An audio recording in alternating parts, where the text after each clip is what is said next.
Okay. Hello, everyone. Hello, Venerable. Oliodia. Oh, Osanyi Sokula. Ndibulunji, Venerable. Oliotia, Nsanyi Senyo Nango Kulaba. Jevale. This is a Kale, greeting. Venerable. Now, Jevale ko.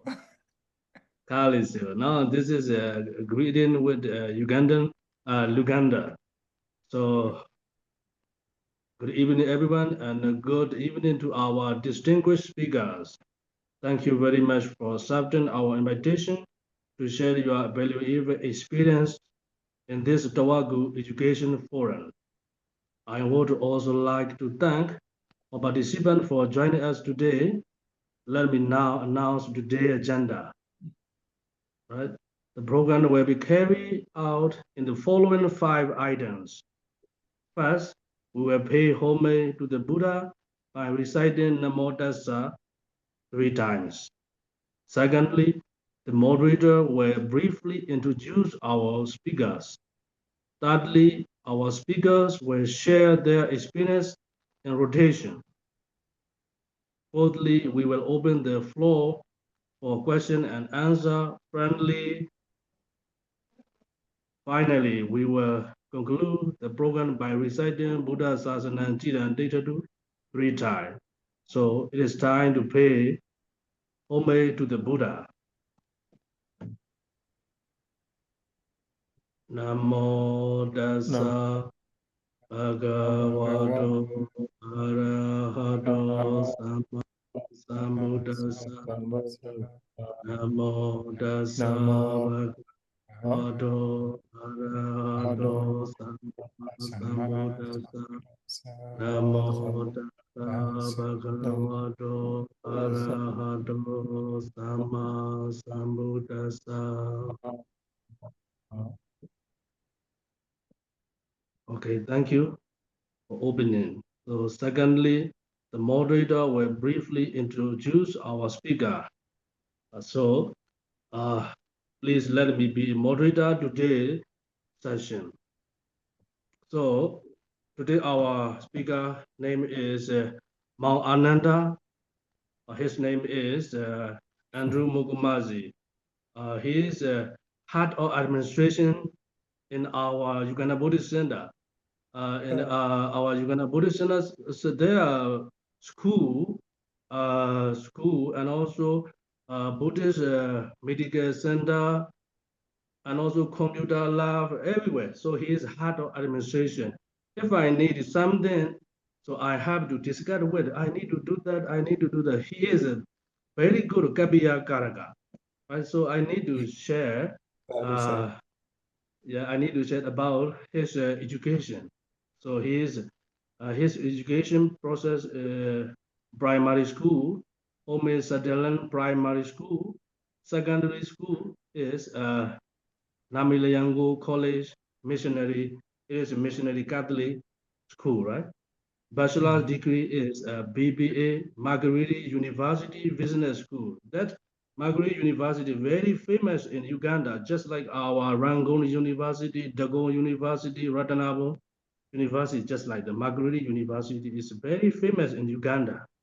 And also master degree, MBA in Kuba University, present now. So this is our speaker, Mount Ananda's education processing, education achievement, and also right now he is just learning master degree in Cuba University. So this is about our speaker today. Thank you for your listening. So thirdly, our speaker will share their experience. So our speaker, Mount Ananda, he will share his experience and also how he faced and how in the Uganda Buddhist Center, what is his work and how he walk, and also about he and Buddhism, and also some experience in Uganda and Buddhism. So our speaker, Mr. Ananda, please share your experience, everything. Okay. Ah, Sadhu, sadhu, sadhu. Chizuti Mare, Shin Bandicha, thank you so much for this opportunity. I'm deeply honored and I feel very grateful that today you invited me to this forum to share with an international team, a group from Myanmar. Everyone in Myanmar out there, Minglaba. So it gives me great joy. It gives me great joy. It gives me great joy to share my humble experience, how Buddhism entered my life, and it's where do I start from? What is so unique is me being on this platform today with Burmese people, of course, with you, Venerable Pandisha. Thank you so much for coming to Uganda.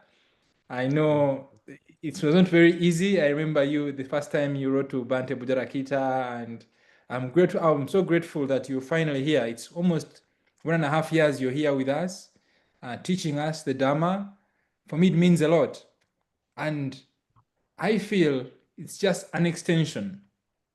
When I was in Myanmar in 2016 in Zagai, I experienced a little bit, and ever since I came back home to Uganda, I got to appreciate that we have our brothers out there, brothers and sisters.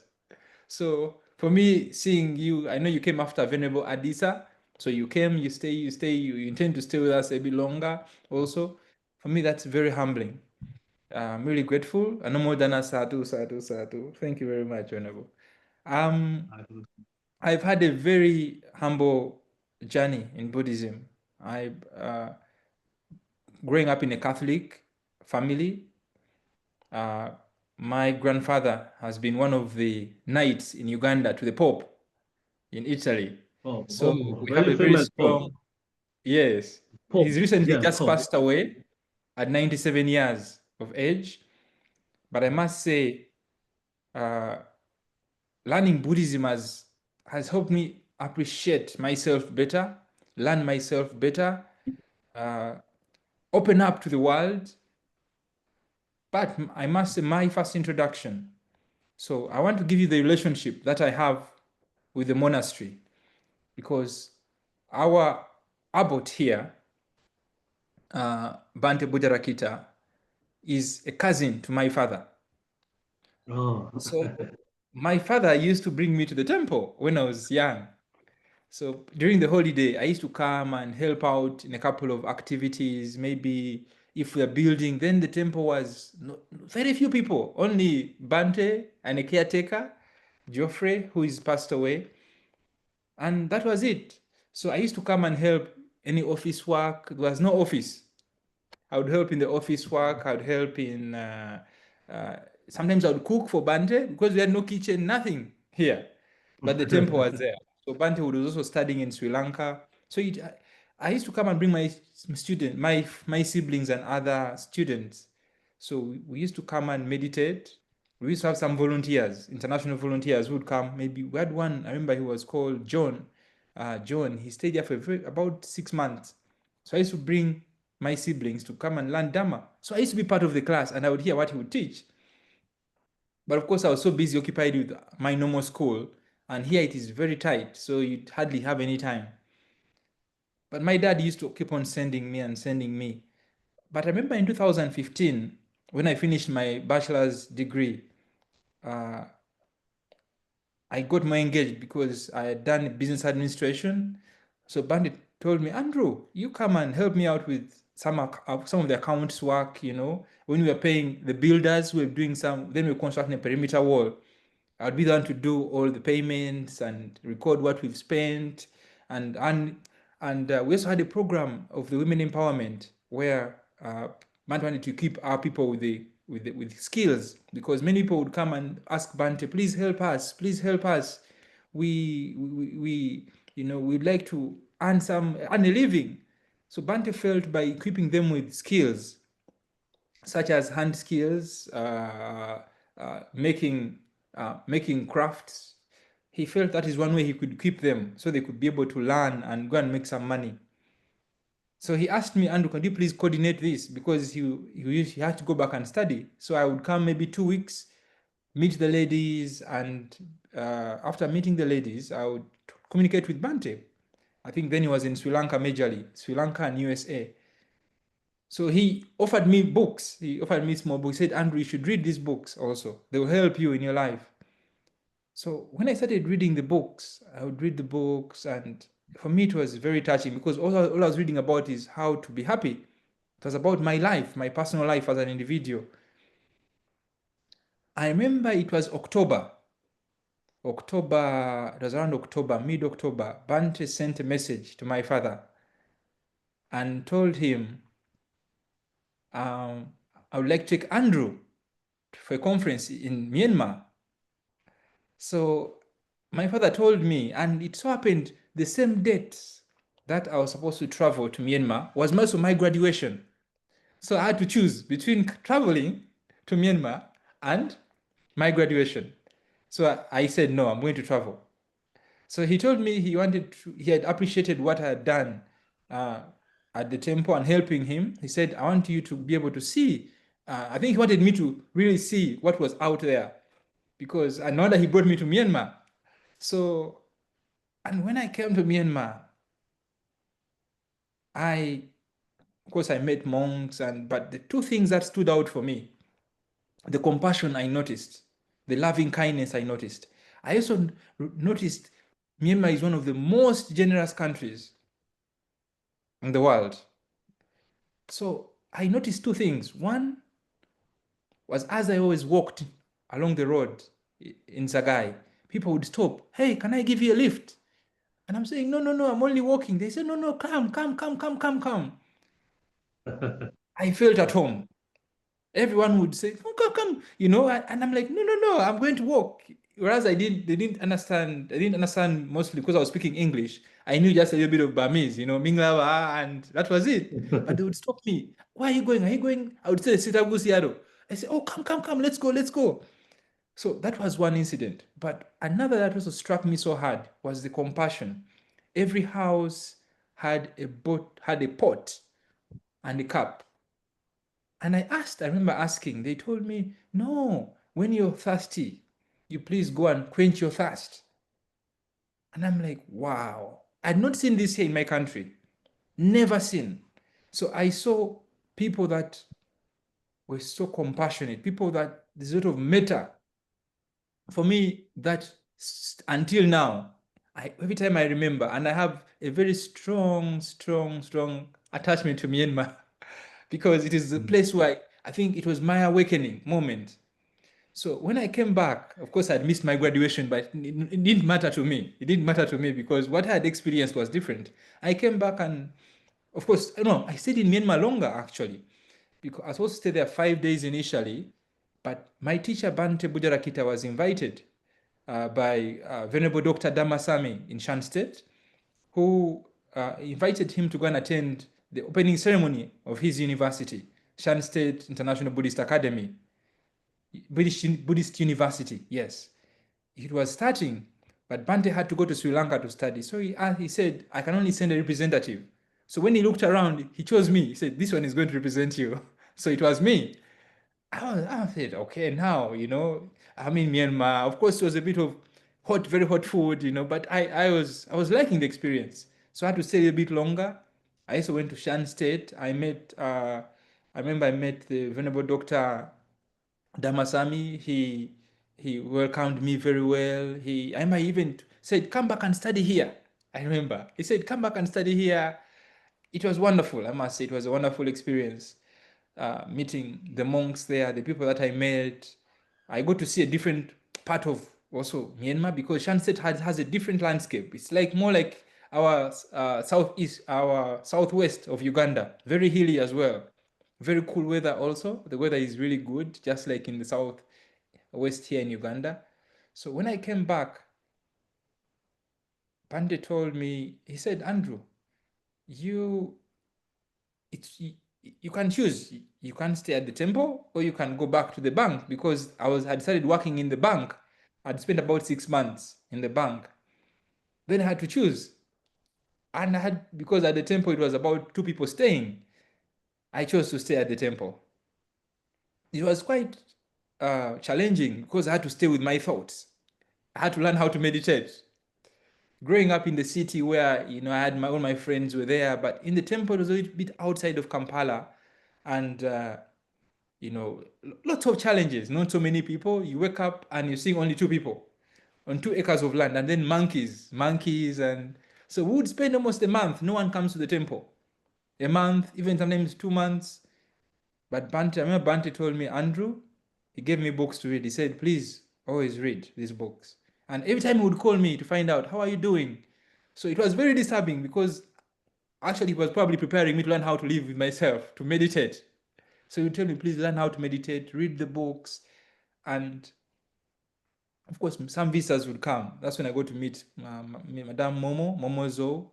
I go to, so 2016 was a bit challenging for me, given my, you know, I had to learn a couple of things. One, to meditate, learn about Dharma, but most of all was also noticing how monastics live their life. Because I was living so close to Bante now, and I noticed he only has 2 meals a day. When I was staying outside, I would eat 5 times a day, no problem. But I realized he's alive and healthy, 2 meals a day. So I got what I'm thinking. I think I've been very wasteful. If one person eats 2 meals a day and very healthy, me have been eating 5 meals a day. So that alone started my inner transformation. I felt, no, I should really rethink how much I eat, because one doesn't need too much. So of course, Bante being my uncle, he offered me a lot of time. He used to call me quite often as I was also engaged in the activities at the temple then. That was the youth empowerment programs. He tried to see how he could help the women. And he had initiated projects of the borehole because we didn't have clean water in our community here. People used to go to the lake to collect water. So he had offered boreholes to the community. So part of my initial roles was to make sure the boreholes are functioning very well, people can get clean water, then the empowerment programs are running. So that was my humble, very, very humble beginning, those first days. That was 2016. But what was coming ahead of me, little did I know, it was actually bigger, because he would tell me, Andrew, today you're just very few people. One day you'll have so many people here. Today we have almost 150 people at the temple every single day. You know, these are people who every single day, if monastics almost about 70, 80, then we have staff, lay people, teachers, we have a school. So what was just so little exploded over the last 10 years. I must thank Bante for his visionary work.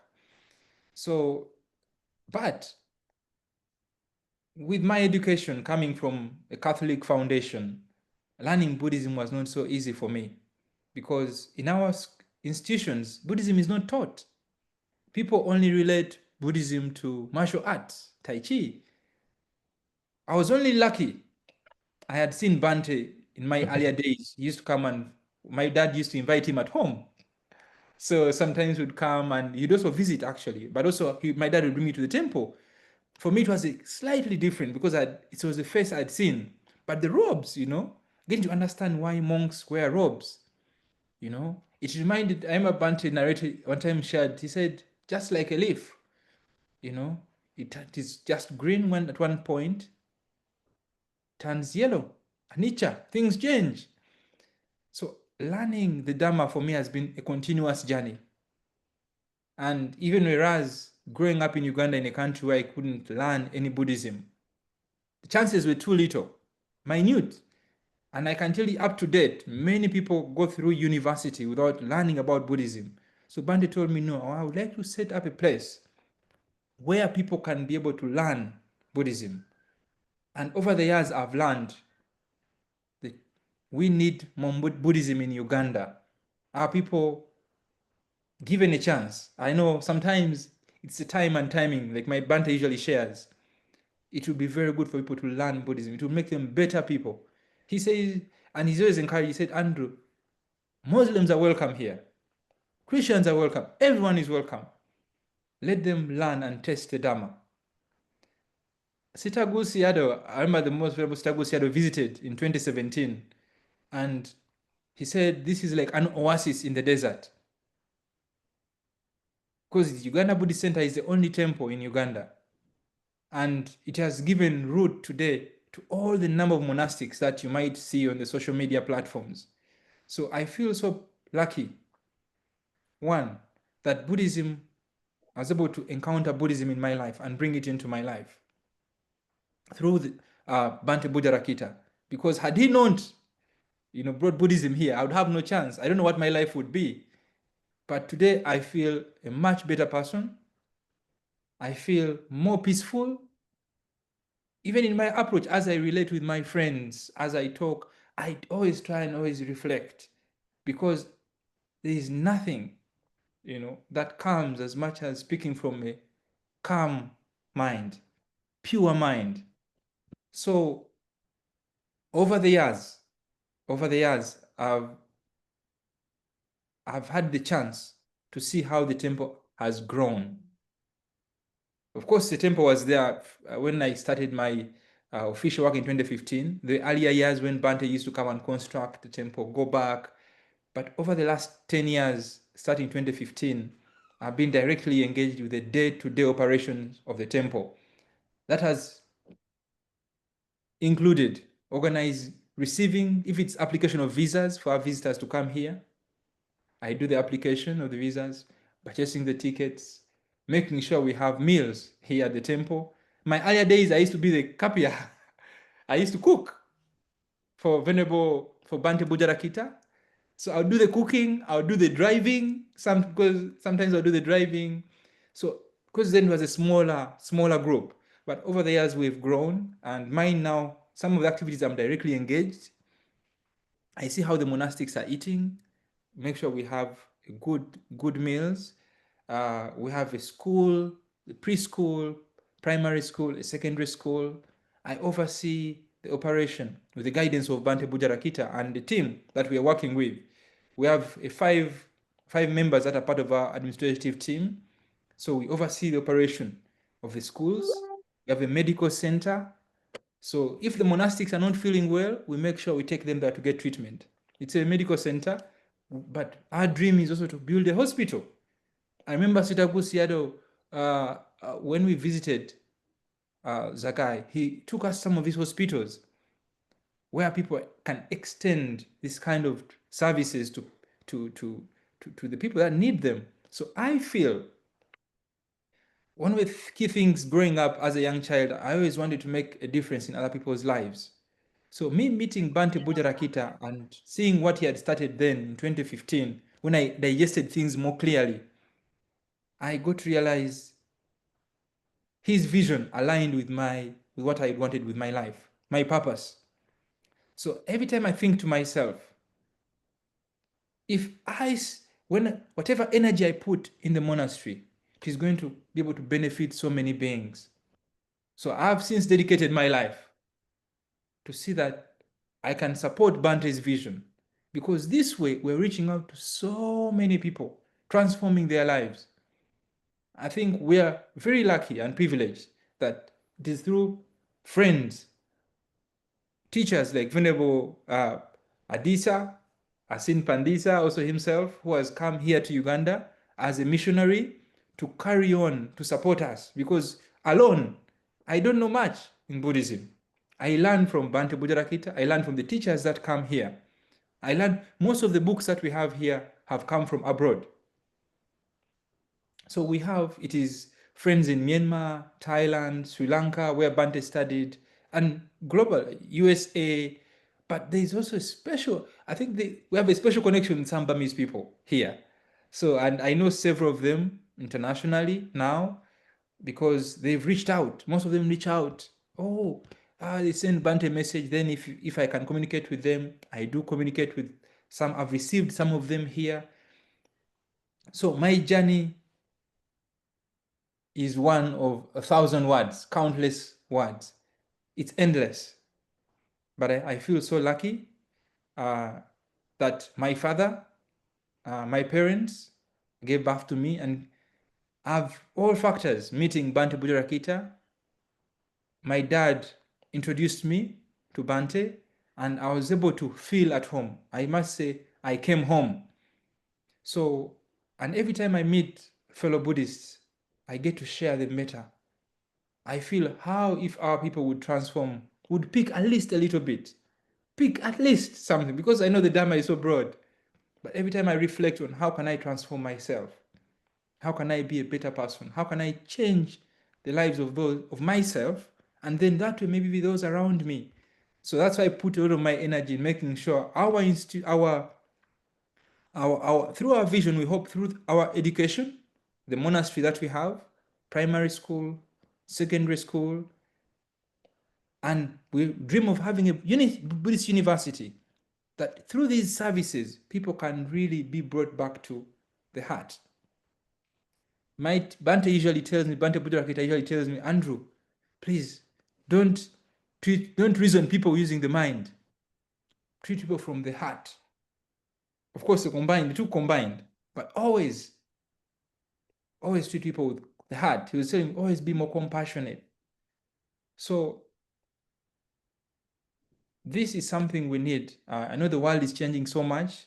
Africa is a place that is short on Buddhism. We have wonderful people, but I feel we can be much, much better people once we learn to practice Buddhism, the Eightfold Noble Path, learning that the Four Noble Truths and digestion of these noble truths is very key in how we can be happy. Thank you so much. I will allow for questions because there's a lot I could share, but I'll allow if there are any questions, then we can proceed. Thank you so much. Okay, sadhu, sadhu, sadhu. So, this is how Buddhism entered our speaker, Mount Ananda and Drew's life. So this is now, fourthly, we will open the floor for question and answer, friendly, openly, and fearlessly. Yes. So, is there someone wants to ask any question? Please raise your hand.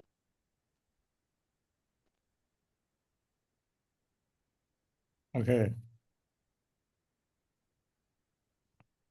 Mr. Andrew, thank you very much for your interesting presentation. I also feel happy. I'm really happy. You were lucky. So, if there's when you read a book about Buddhism, which language you have to read? If there's any book related to Buddhism in Uganda language? Most of the books we have are in English. Only English. Because here we speak English, we study English. I know in Myanmar, everything Burmese. Here, our primary education, secondary education, university education is English. So most of the books we have, English medium. though we have books in Burmese. Yeah. Even here, boys, they can talk English. This is Uganda. So we speak more English. So all the books are in English, Venerable. Oh, okay. So everyone in Uganda speak English.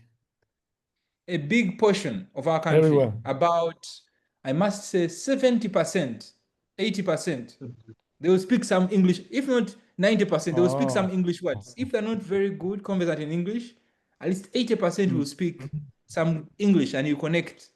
But 50%, because our education system is English oriented.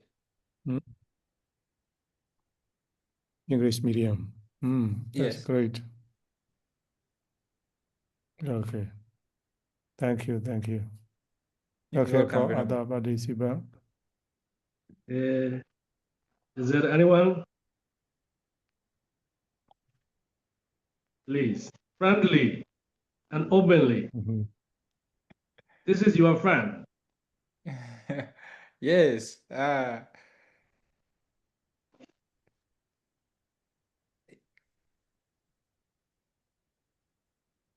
Venerable Decker, you want to ask some question? I have no question. However, no one present here, no one participate. That is why I want to present by showing my face. Oh, Venerable. Yes, I have no question. You know each other? Yes, no, I don't know that. No, I know that. I'm happy to see for both Oh, of you, Vandisa and Mr. Andrew. You all are Yes. doing very well in Uganda. By seeing that, I'm really delighted. I feel very delighted. That is why, I want to say that appreciation for both of you. Yes. Then you said Thank you so much. that your Burmese is very generous. Yes, it is true. Our Burmese people are very generous. They want to offer many things, that kind of thing. And then we are very compassionate people in Burmese, as you can see. Now I'm in Chancellor Buddhist University, as you have been here, also Dr. Damasami. Yes, Yes. I'm here, yes, Chancellor Buddhist University now. Oh, really? Yes.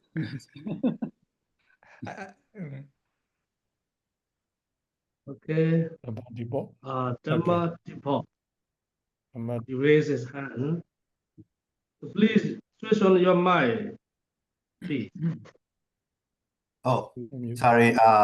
My name is Angmo. I'm from United States. Thank you for all the talk. Pay respect to all the Venerable Bande and special guests.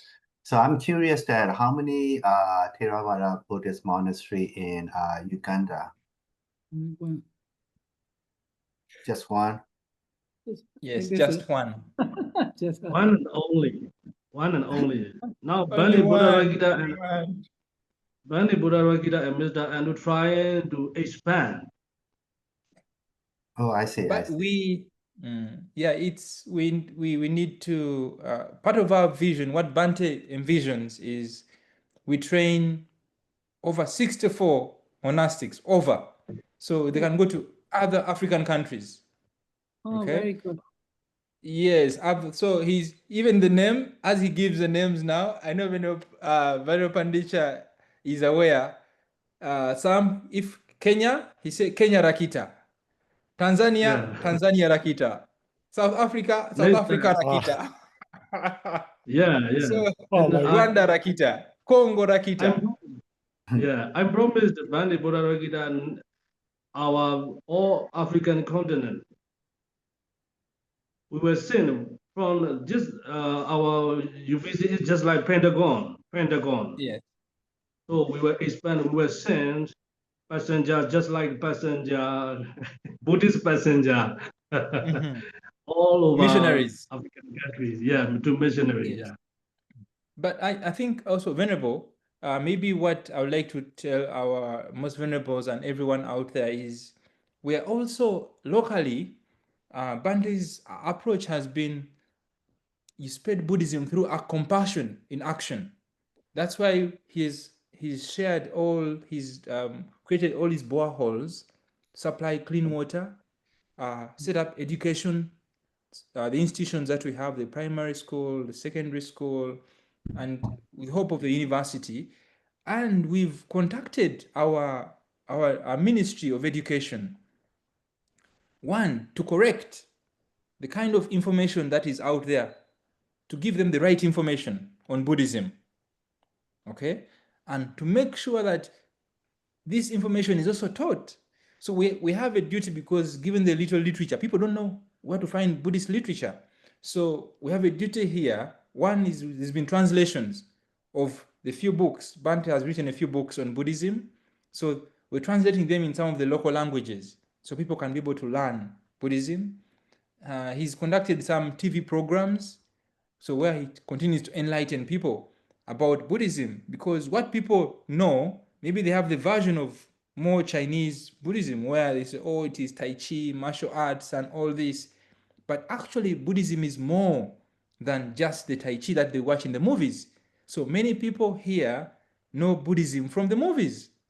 Though they say good things about monastics. They say, monks are very calm, they don't fight, you see.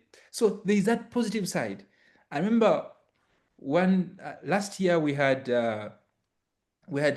Seattle Osada from USA when he came to visit, and we had walked somewhere, and a child saw the monks, started, so he said, teach me how to, all we know here is martial arts, and it is from the movies. So, but today, hopefully, people have a chance to see Buddhist monks. Not only Buddhist monks, now we have two CLAs, CLA Kesavati and CLA Panasiri. And these were sent as also part of the Buddhist missionary group through the help of the Venerable Seattle Osada.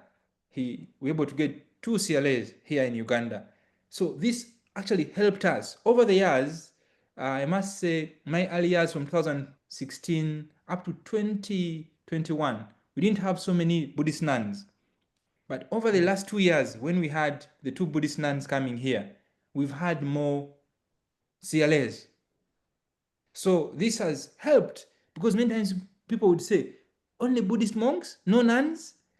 So I must say, Myanmar, the Burmese people, you have offered a unique opportunity to us, because the first missionaries have been from Myanmar, from Venerable Adicha. Actually, yes, Venerable Adicha, who came in 2017, stayed 3 months.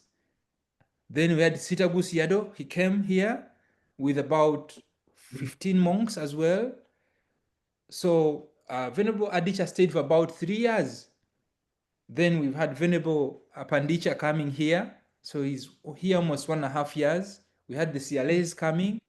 Yes, we've had some Sri Lankan monks coming. A Thai monk stayed 3 months.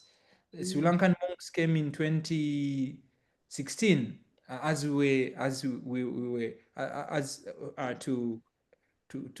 to open the as we constructing the Sima hall, the ordination hall, so consecrating it. Yeah.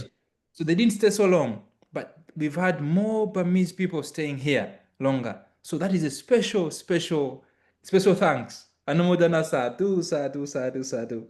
So it makes, in the history of our country, we remember Burmese missionaries. We've had more Burmese monastics coming here and directly engaged. Yes, some people might have, through donation, through this and that, but direct engagement, I must say, we've had more Burmese people.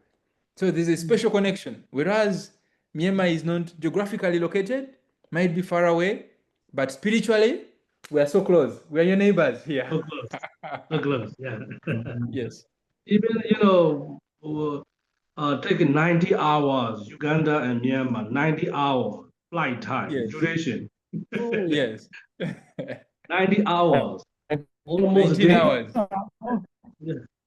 Three transit. Yes, transit. Myanmar to Uganda, 3 transit. Yes, actually, we have no direct flight from Uganda to Myanmar. We have no embassy. We have no consulate. But no consulate, no embassy. But we come through Thailand to Myanmar. Yeah.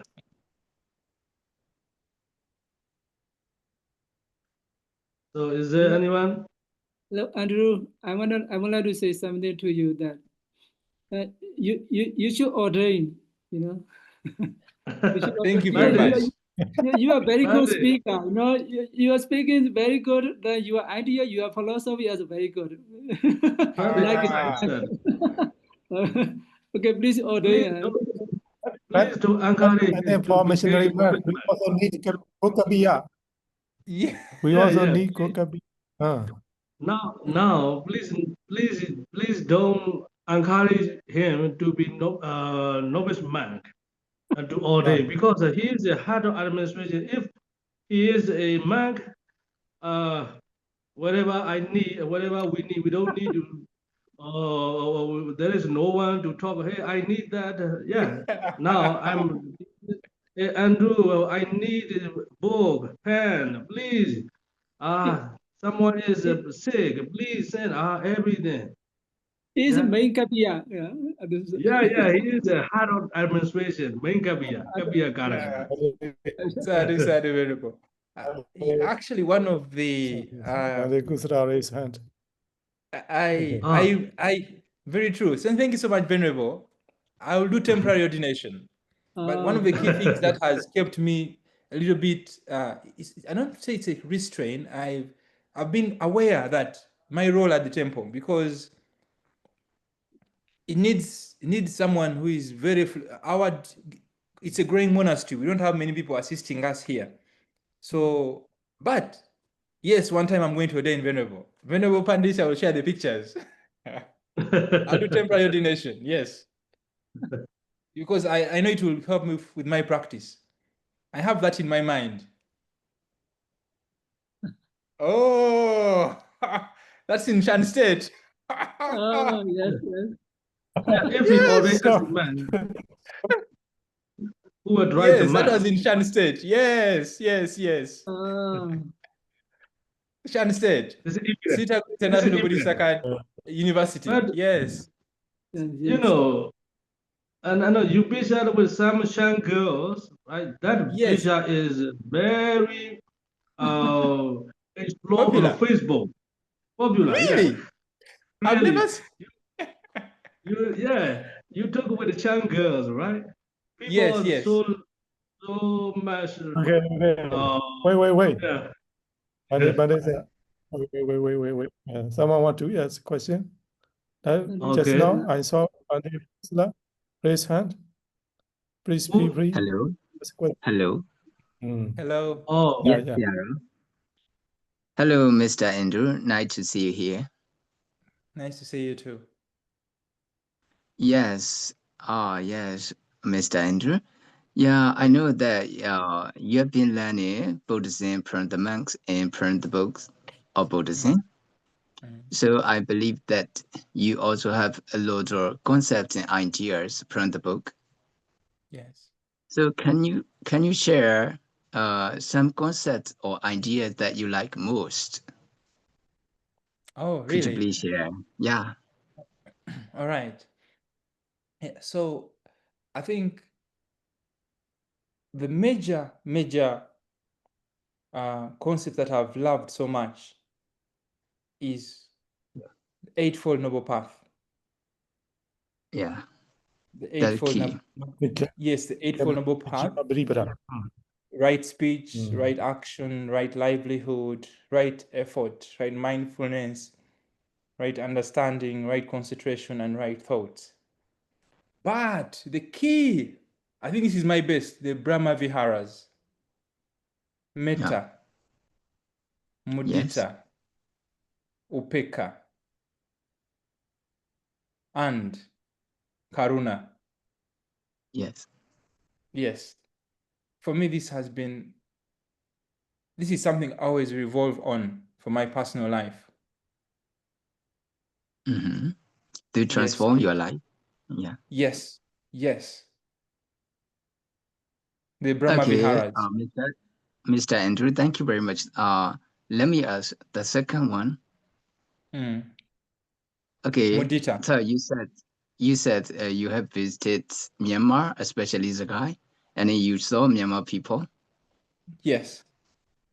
Do you think Myanmar people are as peaceful as you, any people in your country? Yes, I feel they are. They are very peaceful people. I know sometimes people share, oh, there's a lot happening in Myanmar, But when I was there, I experienced something different. So I share when I was there, what I felt was far different. And I know it's a world, and some people have wild thoughts. Even in my community here, there are very good people, very kind people. Sometimes some people are a little bit unkind, but that's the world we live in, I feel. But yes, there are very good people in Myanmar. They are. Yeah. Thank you, Mr. Andrew. I'm sorry for turning on my camera because of the not unstable connection, Mr. Andrew. It's Thank okay. you It's very okay. much. It's okay. Thank you so much. Thank you so much. Okay, stay happy. Is there anyone? Please, friendly. Don't be serious. Okay, I am very left the noble apple part of Andrew. He explained my favorite Dhamma is the noble apple part. It is very important. I Yes. just listening the noble apple part of the Andrew and his opinion to Myanmar. He now in we pick many serious problems, but he tell about Myanmar. They are very kind. That's why I very really so proud for Yes. our country. Thank you. Just listening about Noble Apple parties. Very perfect. That's why I left the symbol of Buddhism is on the Noble Apple part, and the Buddha also preached Sati Apamadina Sambadita, the last speech of Buddha.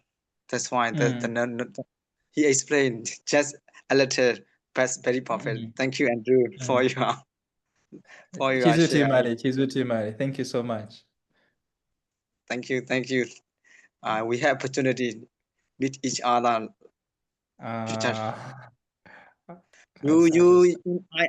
see about your photo from the Estonian monk. Yes, Estonia. He's I think he's MCU in Thailand now. He is my classmate.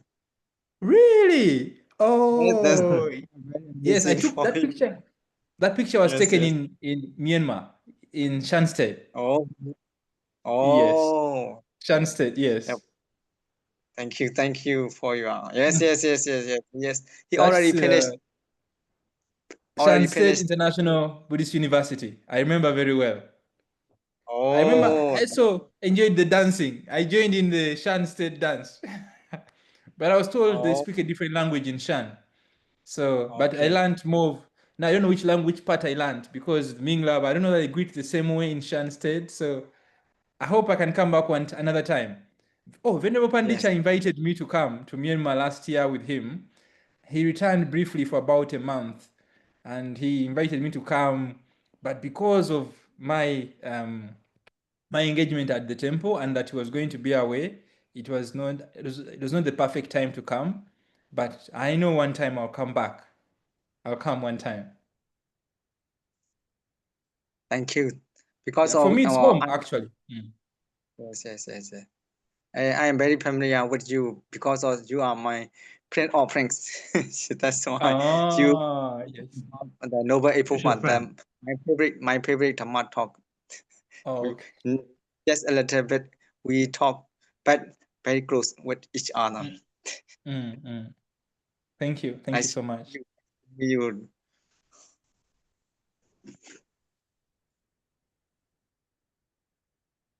Okay, is there anyone? Okay. Jack. Where is Jack? Hello, Andrew. Jack here. So I Yes, would like Jack. to know what distinguishes the Uganda Buddhist Center from just an ordinary charitable organization. Could you please share with us some of the religiously significant works that you're currently doing there? Okay. Thank you so much, Jack. What distinguishes Uganda Buddhist Center is from the Dhamma. just an ordinary. I see. That's your answer. Yeah. So yes, could you please share with us some of the works?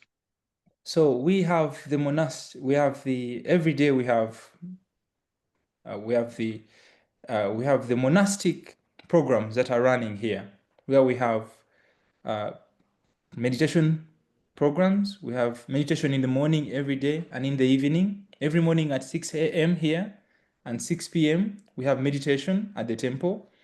We have a program on Sunday, Dhamma program, where we invite people from of course, everyone is welcome during the weekly programs in the morning at 6 and 6 in the evening. But on Sunday, we have a special program because many of the Ugandans, our environment is in such a way that people are free on Sunday. So we invite people to join us on Sunday, and we have guided meditation and a Dhamma talk led by the, if Bante Bujarakita is here, he will give a Dhamma talk. If he's not here, we have Venerable Pandicha leading this session. We also have on Saturday, in our capital city, Kampala, there's a space which we've been offered, and I'm lucky to be facilitating. So we listen to a Dhamma talk offered by one of the, usually our teacher, Bante Bujarakita, or any of the teachers. I pick a topic that has been highlighted on by one of the teachers that we share, we listen to. We have Tai Chi program. Which is something we've introduced because many of the Ugandans are used to yoga and Tai Chi. So outside there, we do it. We have someone teaching us Tai Chi or yoga. So we have 45 minutes. We listen to, we meditate for another 45 minutes and then listen to the Dhamma talk and then discuss the highlights of that talk. And also we've gone ahead to include this in our curriculum. So during our school days, we have themes where we say, this week, our theme is going to be compassion. How can we be compassionate? So we've asked our teachers, can you please be able to extend these sub-themes and break them down for our people to understand? Because some of the children are too young. When you tell them compassion, it's such a complex word. So it's about, sometimes I ask our teachers, if you have maybe 10 donuts and the 11 students, ask one student to give out and see their reaction when they're giving out, and then they notice the last is gone and they can't get, We also have retreats. We occasionally have meditation retreats, either it's a 1-day retreat, 2-day retreat at the monastery. So those are some of the programs that we use to make sure that our people can be able to benefit outside the normal NGO work. So that's in the spiritual dimension. I would also like to know the average number of people participating in these meditation retreats and meditation sessions, of course. Yes, on average. On average, we'll have to about 40, at least 40 to 50. 50. Sometimes that's quite a lot. Yes, it's quite a lot. That's actually quite a lot, I think, Actually, we limit, a foreign country. Yes, we limit sometimes internally, so we allow people on the outside to join in. Yeah. Thank you. All right, one more quick question. So I've never been associated with any missionary work. So therefore, I would like to know if there's any incentive provided for the people to participate in these programs. I would just like to know if there's any sort of incentive to get more people to join our programs. Yes, what happens is we have a volunteer program, and I have received a couple of volunteers, some Dhamma practitioners, people would like to come and share. Most recently has been a couple. We have an international, over the years, I think since 2019, we acquired one of the properties for international visitors, at least 1 to 2. And we also have a space where at least males have we have about 12 rooms for males to stay. So that's next to the Sangha building. So we allow we've had international volunteers to come to be able to participate in one, either teaching, either the Dhamma. Like we had a recent couple from the UK. The husband has been an architect, but also a Dhamma practitioner. So he's been guiding meditation at the school with guidance of Venerable Pandicha and Bante Bujarakita. He's by the name of Stephen Yard. His wife, a teacher. So she became a Buddhist in Uganda, which is very surprising. It was until at the end of their 2 years that she said, you know what? She told Bante, I must profess to you, I'm leaving Uganda as a Buddhist. She's lived with the husband, but never been a Buddhist. She never admitted. But when she was here, so international visitors, yes, we've had people from Spain. We've had someone from Spain. It was for the sports teacher. She stayed with us for a month. There's another gentleman who came from Spain as well. I think he had a year off university. He came here and with us. He stayed with us for three months. We've had someone from Australia, an engineer, who donated our first solar system. The family donated the first. It's called Srijuth. He's now the president of, I think it is, I think in Victoria Buddhist Society, BSV, Buddhist Society of Victoria. He's now the president of Buddhist Society of Victoria. He came here and volunteered for about 3 months also. We've had some Kenyans. We've had a lady that passed on from Kenya who came here and volunteered. Yes, we have a space, but we hope we can accommodate as many. But it's not international. We've created something basic facilities where at least someone can feel comfortable. We're in much better position now, actually, to host international visitors, unlike 6 years ago, where we had no accommodation. We're limited in accommodation. Yes, please. So it's been quite a few years since you've been introduced to Buddhism, right? In one single sentence, how would you say that has changed your life? How would you describe? How would you describe it in one single sentence? I know that's going to be difficult, but yeah. Yeah, in one single sentence, how Buddhism has affected my life. Yeah, has affected you. One, helped me discover myself. Okay, self-discovery, and created inner peace within me, and allowed me to really be able to get this kind of wellness, to wish others, to do my best. It has strengthened me to be able to serve the others, to serve humanity. I think for me that's the greatest impact on my life. So it helped you reflect on your past experiences and become a more selfless person, basically. Yes, yes, it does. Thank you for sharing, Andrew. Sorry for the camera. I'm in the middle of something, so I can't turn it on right now. Sorry for that. Thank you. You're most welcome. Thank you, Brother Jack. Okay, Andrew, you have a more question of Venerable Chan. Okay. Please switch on your mic, Bande. Okay. Hey, Bande. Very happy to see you, Mr. Andrew. Yeah. Now, I also want to know something. As we know, the Buddhism is newly introduced to your area, especially the Uganda by the Benedict Buddha. So, what has been the most difficulty to manage or to provide the interreligious harmony? Because you know that this religion, the Buddhism, is a new for them, for the Luge people. So how do you manage? How do you provide the interreligious harmony for the local people, communicate each other? Yes. So that's why what is it the most difficulty according to your experience? What is it the most difficulty one? Thank you so much, Venerable Chan,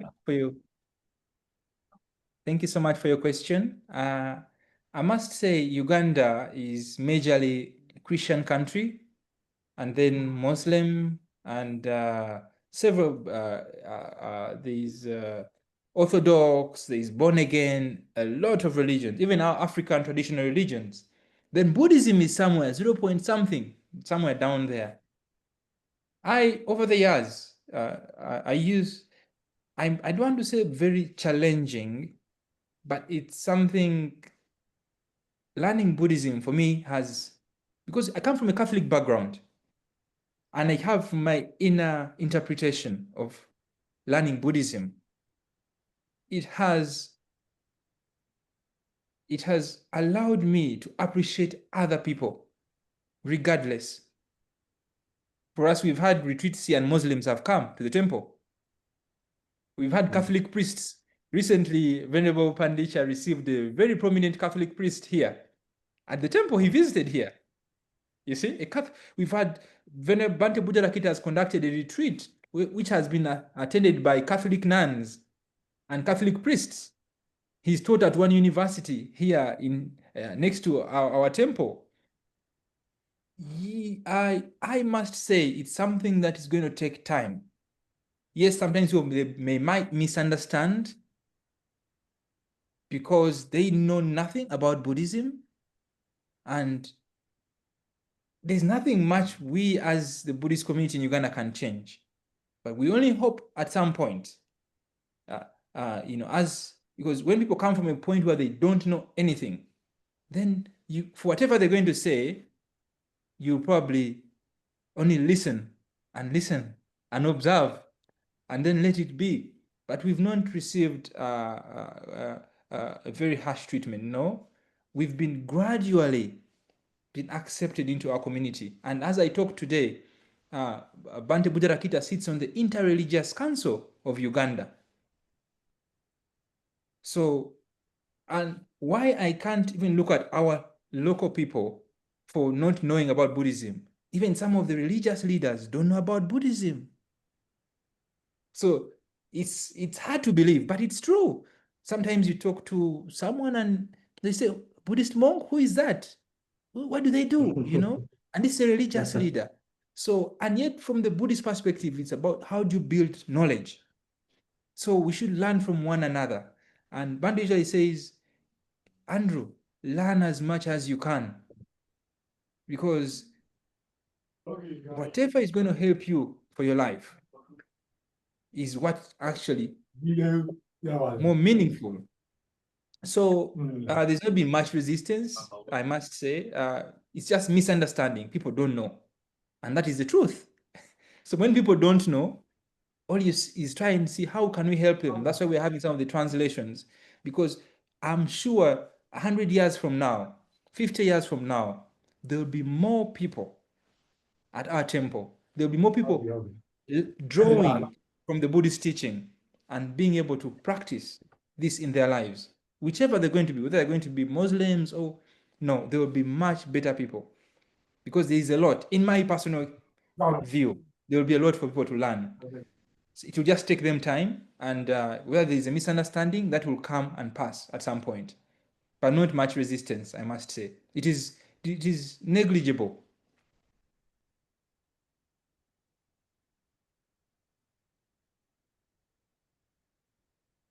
Yeah, I got it's very, very difficult. I imagine how to take the missionary in such place.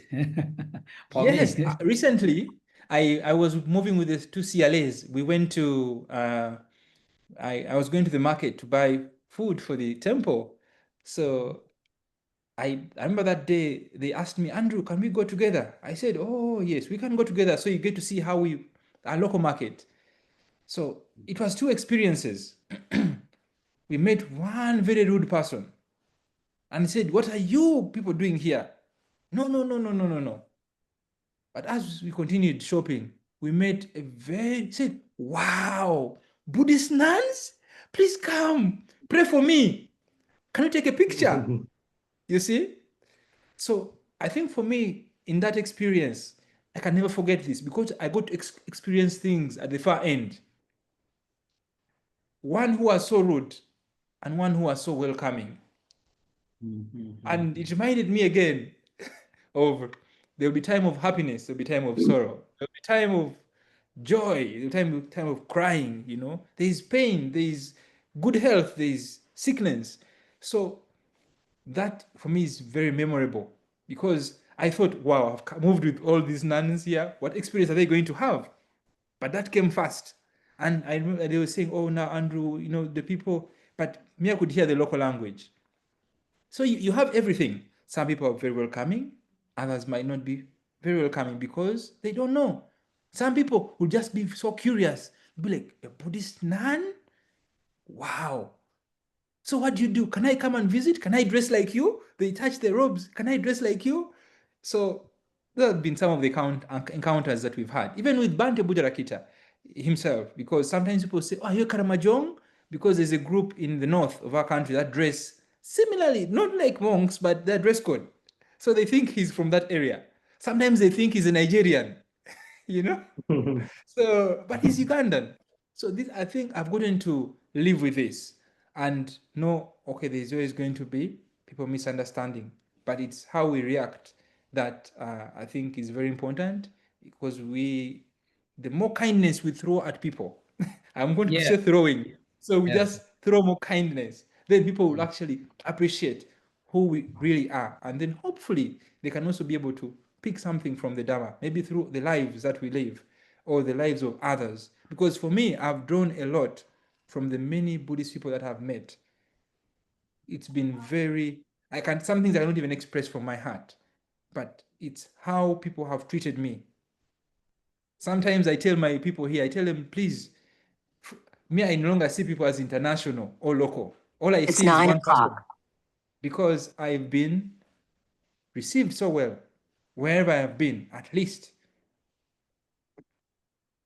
I don't focus on, I look at, even when there's been because some places, yes, I've been, you're buying something and you pay a bit extra. I don't mind that. I'm thinking, no, there have been very kind people actually that I've met. Some people, even when I'm going to buy, they say, no, this we give you. Don't need to pay. So this is beyond, this is humanity, and this is what we share, and this is highlighted in the Buddhist teaching. And Buddhism helps to remind us. You see, in my country, our people lived this kind of life, but because of I don't know what we call modernization, we've dropped our identity. And Asia, the Buddhist way of life, comes in to remind us who we actually are. So for me, that is very key. I feel Buddhism comes in at the right time to remind us, because today we have no identity. We have, if there's a few people who can know their culture, our grandparents were very kind people, very generous. And I think Buddhism is only reminding us, remember who you are, be kind, be compassionate. So that's what I feel. Thank you so much, Venerable. Good. Nice. Yeah. The loving kindness can overcome any difficulties. I believe that, because the metta, of course, the theoretically very beautiful, but practically very difficult to practice such loving kindness. Your unconditional love. The metta is very apamana. Apamana means unlimited. Any discrimination, no discrimination to love each other. That's why unconditional love. If we have unconditional love, we can overcome any difficulties. Yes. So, by the way, at our school, we have Muslims. Yeah. Because of that metta, then everyone can join. Yes, everyone comes. So I think this also gradually.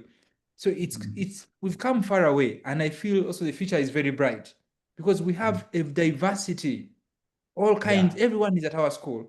So these people go out and spread. Recently, we had temporary ordination ceremony. So we had almost 100 students ordaining. Venerable Pandicha planned for about 90 students. And then extra students came in. So he said, where have you come from? They said, no, for us, we want to ordain. And so he had to go back and find robes for them, find alms bowl for them and everything. But as a monastery, we can only, we have a limit, because given our size, we cannot take as many. So after about 2 weeks, we had to disrobe some of them. We said, you know what, we can't sustain all of you. We can only take a given number at a time. Some cried, some are saying, oh, now you see me want to be a monk. We say, oh, please wait. We at a good time, you'll get another chance again. So we'll have another ordination in December, and we're looking at 200 students. So yeah, from the students, I hear the stories. Some students come and tell me, oh, Uncle Andrew, you know what? Me, I want to be a monk. I want to ordain. Ask why. No, you see, very kind. They, how they conduct their life, very happy, very gentle, and many of them learn from Venerable Pandicha, because he treats them really well. So for me, this as a Ugandan, I feel we're taking the right direction. Because if these little children can see this kind, they can feel the kindness, I see how students surround him most of the time, the young children, Bante, Bante, Bante, Bante. He plays with them, jokes with them. Even he tells them, hello, do this. They go and do, then, oh, Bante, I'm sorry, you know. So the future is very bright for our people. And I'm happy that together with the many Dharma brothers and sisters out there, we're able to create this monastery. And I'm sure many people will benefit from its establishment and learn practice in their lives and be better people. I do believe that. Yeah. So Thank you so much this for your explanation. some information for Venerable Chan. I met Yes. some visitor. They said, "Oh, we didn't know that Buddhism exists in the world." He said, "Can you believe that?" Yes. They didn't know. They don't know. I met some. Okay, is there anyone to ask? By the way, how to now? Mr. Right now, how many novices are in Uganda Center? 35 depending. Novice monks. No, Venerable, Novice they're monks, nuns, and 35. then 33 novice nuns. Novice nuns, 33, 35, Yeah. novice 35.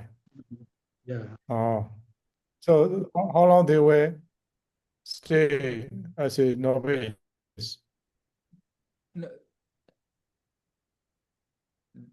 these are with us, Venerable. They are, we actually we are staying with them. We don't have a time. No, we've been As long as they happy, welcome. they will stay. Yes, as long as they wish to stay with us. Yes. Okay. By the way, Venerable, we have one novice So monk. you had the high school in in Sri your Lanka. temple? Beg your pardon? I saw, but then I mean, Yes. in your Uganda Center, there's high school, government school. Yes, we have. Yes, we have a Buddhist high school.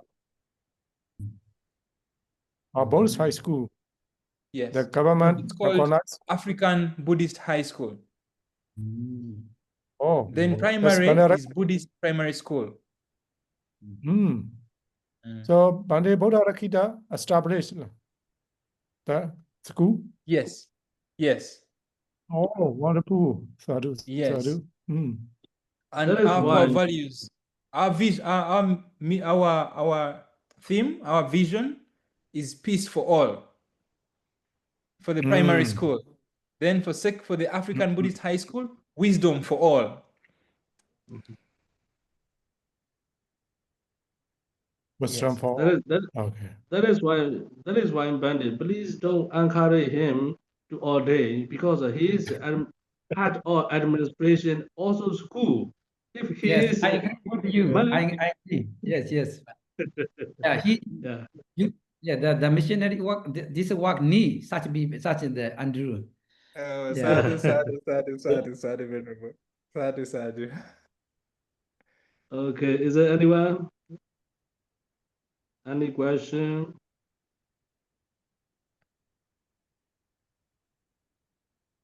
Please raise your hand friendly and openly. Yeah. Can I have So a can you quick question for you, Venerable Pandita? Yeah, for me. Yes, for you, not for Andrew, actually. So, as I would say, would you consider yourself a missionary monk doing missionary work there? Sorry, please. I didn't hear Yes, you. would you consider yourself a missionary monk? A missionary, yeah. Not yet.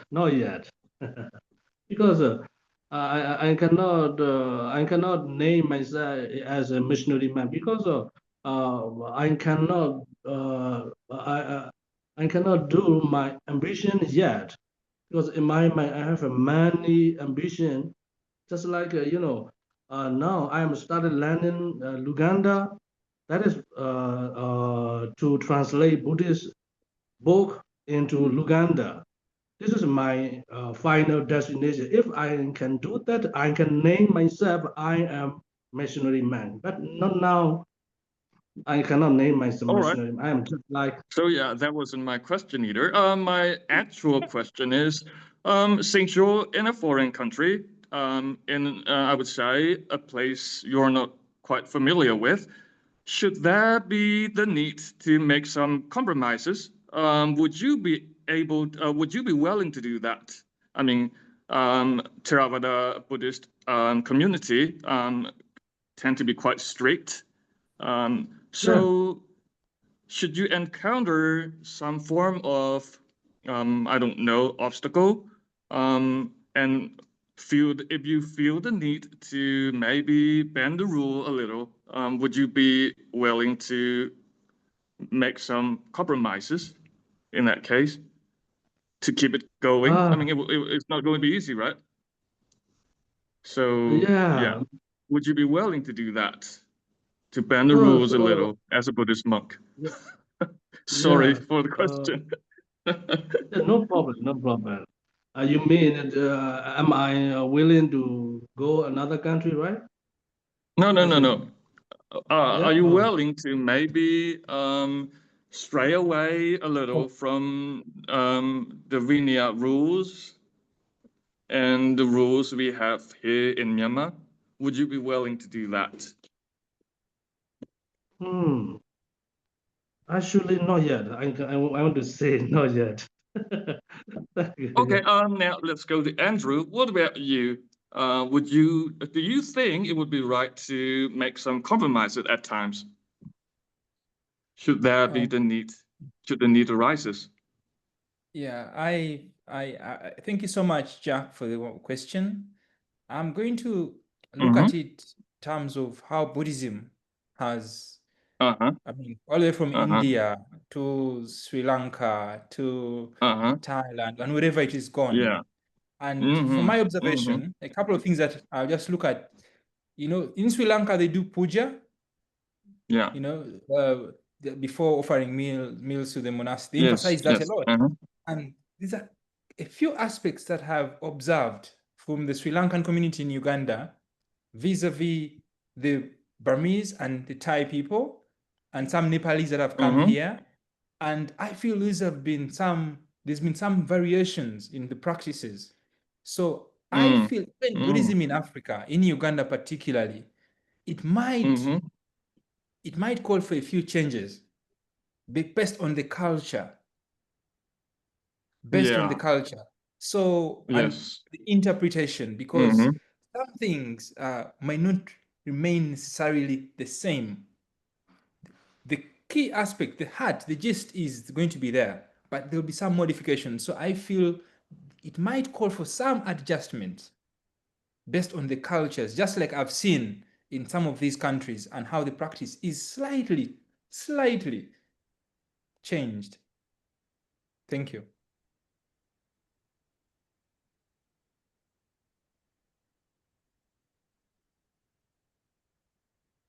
But regarding the monastics, it's something I can only leave to our teacher to really decide on the direction.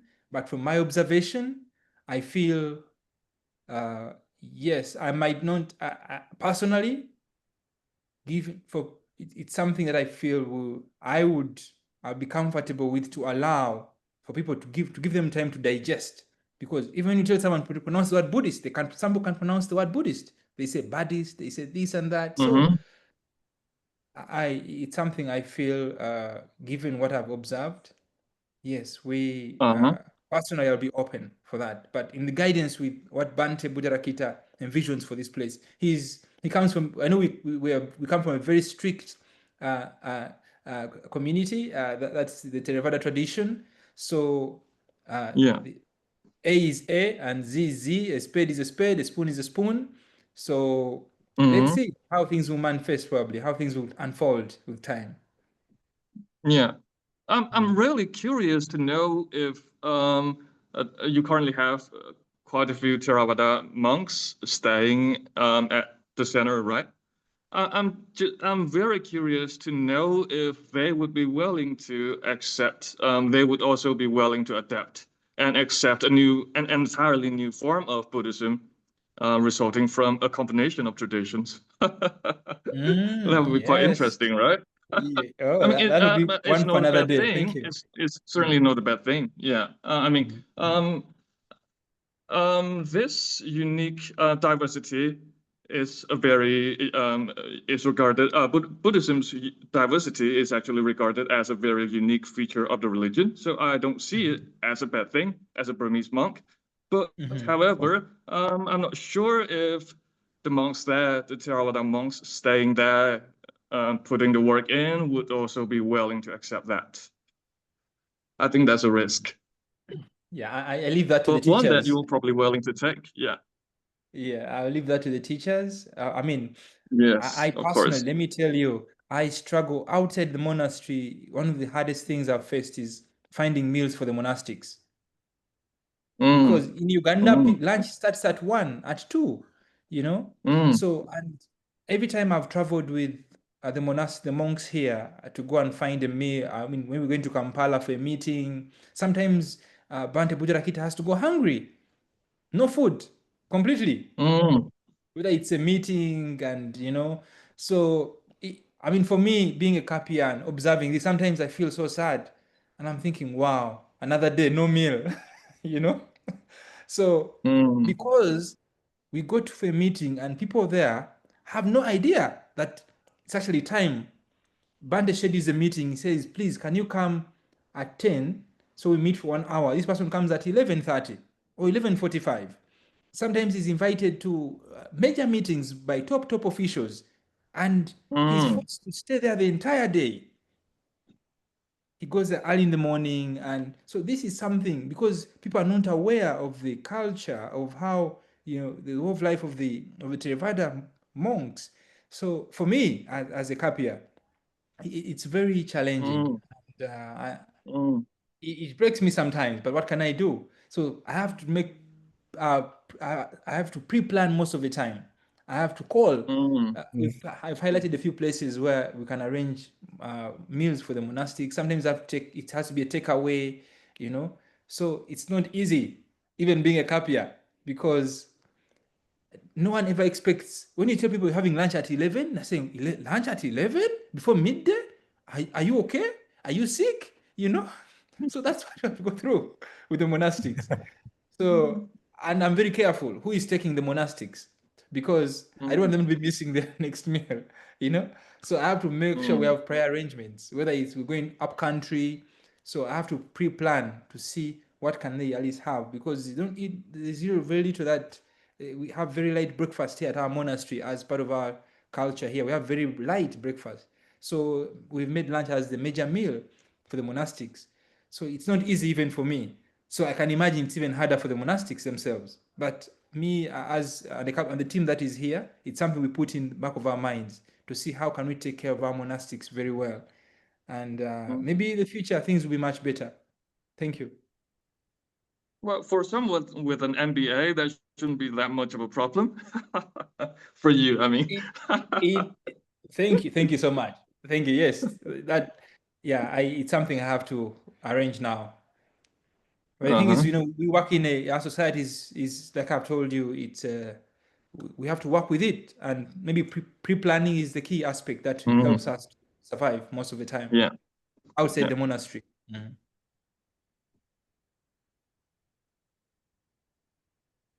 But also, I mean, I must thank you, Andrew. You're welcome. I must thank the venerable the monastics, most of the the missionary monks. I know Venerable Pandisha. Yes, he might say he's waiting to learn Luganda, but I feel for him to leave Myanmar and come here. He's stayed over 1 year. For me, that qualifies him from the day one when he stepped here. You know, I've been to Myanmar. Most of the times there's rice and a couple of, here we have a different kind of diet. So, and many times I would always ask him, oh, Venerable, you know, can I talk to the chef? So we prepare something a little bit. He said, no, Andrew, you know, let me eat what is there. I actually want Ugandan food. So, and these are some of the worries most of the time. Some of the monastics that have not come, they say, oh, lions will eat us, you know, oh, the food there, what food is there? Do people even have food, you know? So, but, you know, once it's amazing, the monastics that we've had here, they've been able to adapt to the diet that we have here. So Venu Pandisha eats a lot of aposho, matoke, beans, you know. So not a lot of rice. But I know we try and offers arrange as much as we can. But for me, him settling in so well with what we have here and the rest of the Buddhist nuns we have, so it has made life much simpler. Yeah, otherwise it's not been, yeah, it's much simpler, and also within our resources that we have, because some of the food we grow in the farm, so we get food from the farm and then supply at the temple to cut down costs at the monastery.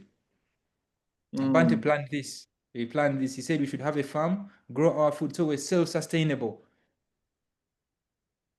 Good,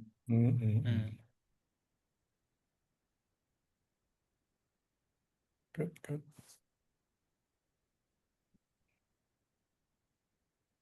Is there anyone?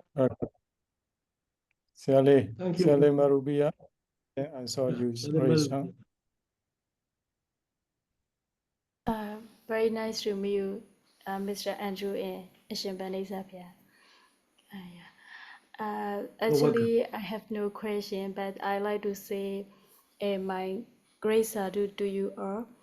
I really appreciate your enthusiasm in your missionary work, your propagation Buddha Sasana in your country.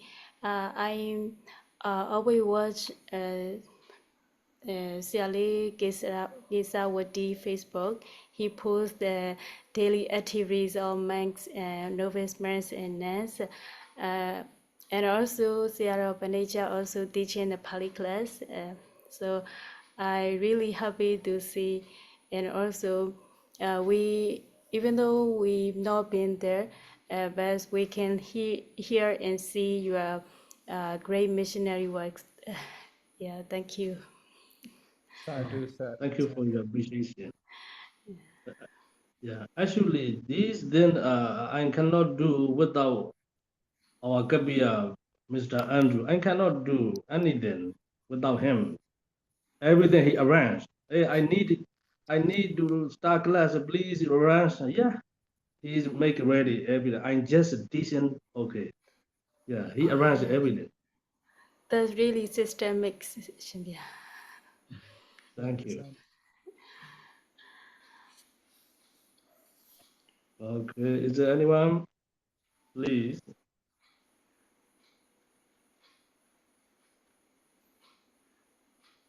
So may I ask one more question, please? Yeah.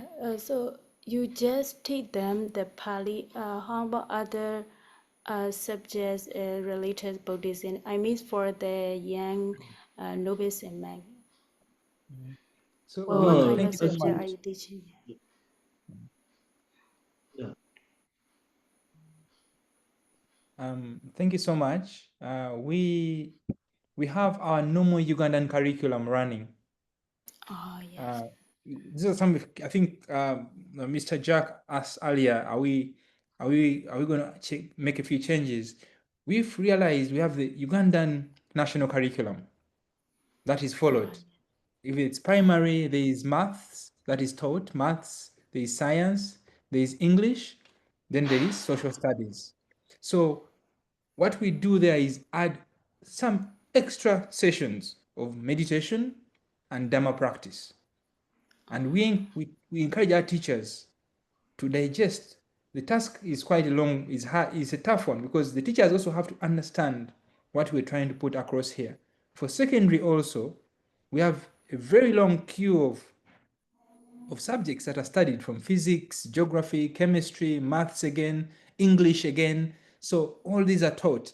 What we include again is meditation and topics in Buddhism, because these we hope will help the students to spiritually ground them. So we have a mixture of the national curriculum, because that's what is taught, and some of the parents always expect that. So then we blend with the Buddhist perspective. So we have recently Bante shipped some books from Sri Lanka, Buddhist stories and everything. So during the holiday, school holiday, like now, then we have more time. Venerable Pandita then teaches the student and the nuns here, they teach the novices more because it's outside the school curriculum time. So there's more, like today they have almost 2 sessions, morning session, afternoon session, and now they're preparing to go for meditation. So during the holiday, we have a more strengthened program regarding the Dharma practice. Sutta studies, yeah. So Venerable Pandita conducts the classes. So I know every day, Monday to Friday. So Saturday, I think he allows them some time to break, but they literally have a core a core program during the holiday to focus more on Dhamma alone.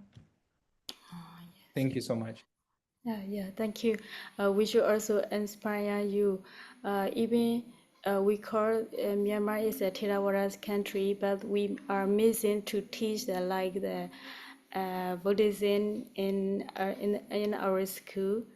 Thank you. We should also follow your ways. Oh, thank you. I think Bante has developed this over years from his experience. You know, he lived in Myanmar also. I think he retreated. He's conducted several retreats in Myanmar. He's been there several times. So he's put this global. He's been to many institutions, many countries. So he has many friends. So that way he's been able to digest to see what could be the best way forward, whereby students can still benefit from the local curriculum and also pick from the Buddhist perspective, so that we can bring up someone who's wholesome. So I think he's been very key, very fundamental. Thank you so much to Bante Buddharakita, because he's guided us on how to be able to continue until today. Thank you. Yes, thank you. Thank you for your question.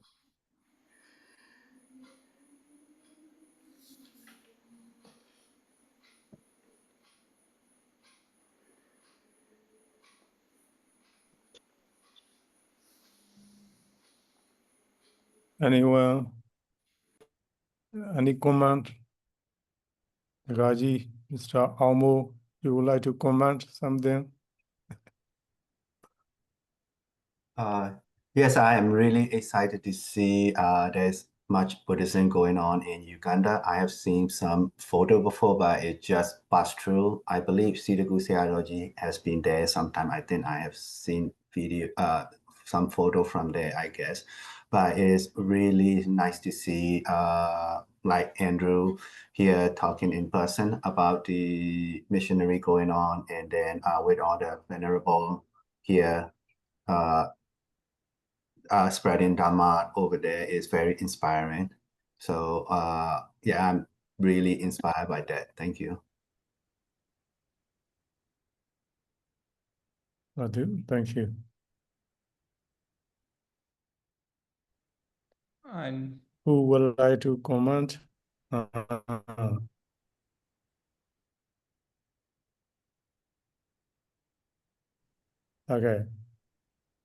Mr. Andrew.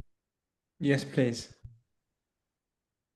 Where you we've lost Venerable Pandicha. Maybe it could be a network, internet issue, maybe. Can you hear me now? Yes, Venerable. You know, we're sharing the same internet, so it must be the case where the interference. No, my side yeah, no, sometimes my internet is that's the why.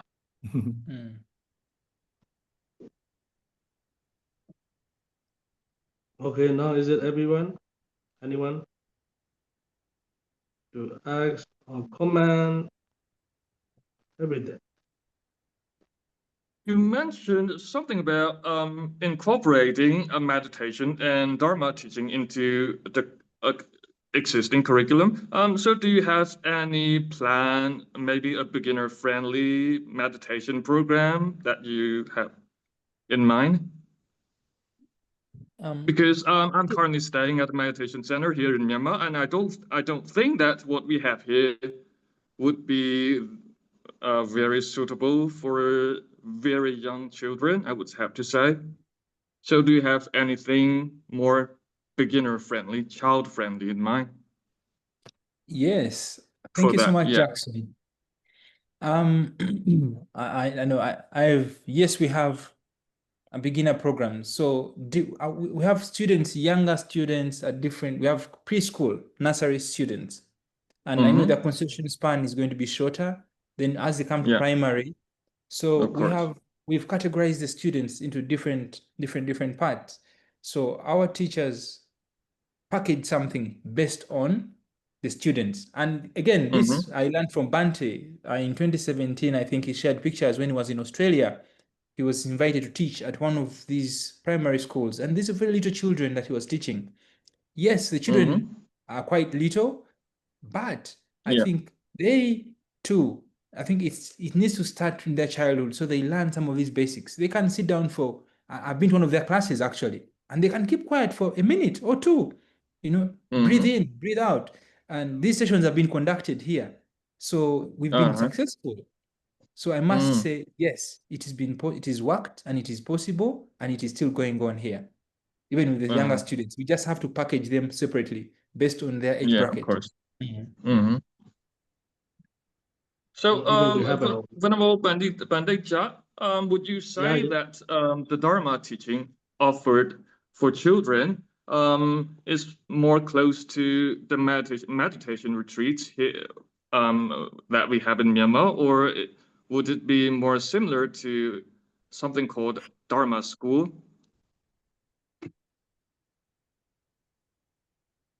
Yeah. Would you say it's closer to a traditional meditation retreat or a Dharma school? The programs that you have for children, I mean. For children. Yeah.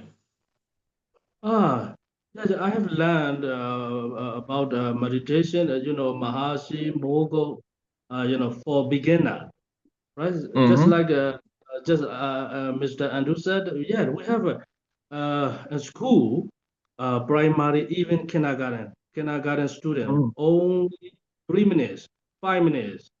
Okay, you can sit as you like, right? Some people conveniently sit, just focusing on your breathing, breathe out. Body posture is not important that time, right? Just focusing our breathe in, breathe out, and also as soon as you close your eye, thought are automatically coming in your brain, into your mind, just like a movie. But don't remove, just accept, and also don't follow. Oh, I am thinking, I am remembering my parents, I am thinking about today breakfast. Okay, editing. But the secret of meditation is knowing yourself, what I am feeling, what I am thinking. If you know yourself, this is that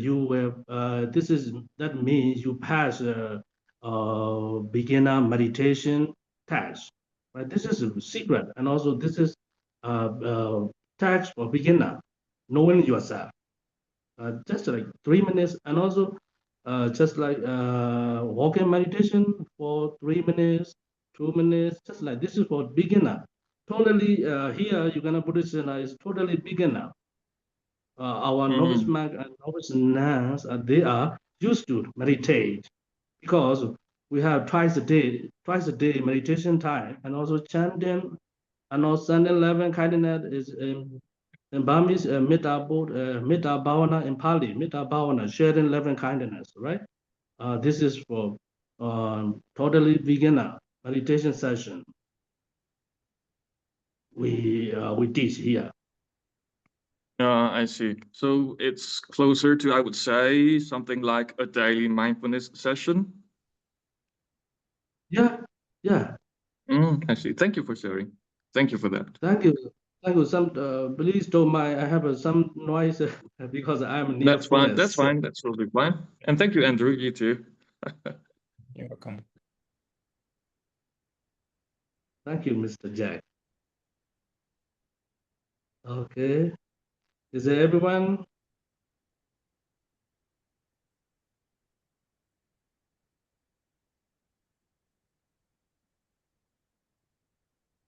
I think. No. I think no question. Mhm. So, I can say if at the UBC, there is no Andrew, there is no more Bandija. This is my personal, very personal. No more Andrew, no more Bandija. No, because I'm relying on Mr. Andrew as our Kabia. Very, uh, you know, uh, he's very kindly and hard work. Every time I need, he's ready, Bandy. Don't worry, don't worry. Yeah, you will good. You will be okay. Every day. Sadhu, Yeah. sadhu, Venerable. Sadhu, sadhu. Sadhu.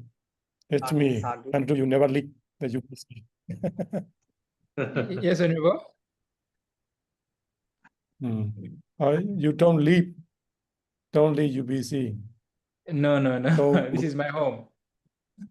This is my home. okay. As long as I'm alive, I'm here. Yes, Venerable. Sadhu, sadhu. Thank you.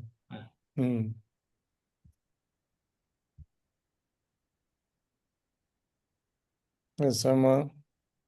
No question?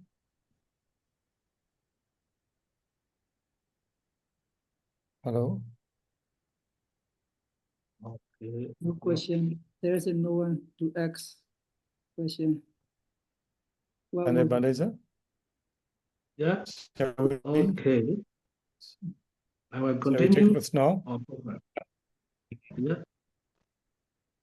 So finally, we will conclude the program, right? By reciting Buddha Sasana Chiran Tetatu 3 times. Okay, please. Buddha Sasanam Chiran Tetatu. Buddha Sasanam Chiran Tetatu. Buddha Sasanam Chiran Tetatu. Okay. Sadhu, sadhu, sadhu. Buddha Sadhana. Okay. So thank you, Mr. Ananda, for your presentation. Thank you. I'm deeply honored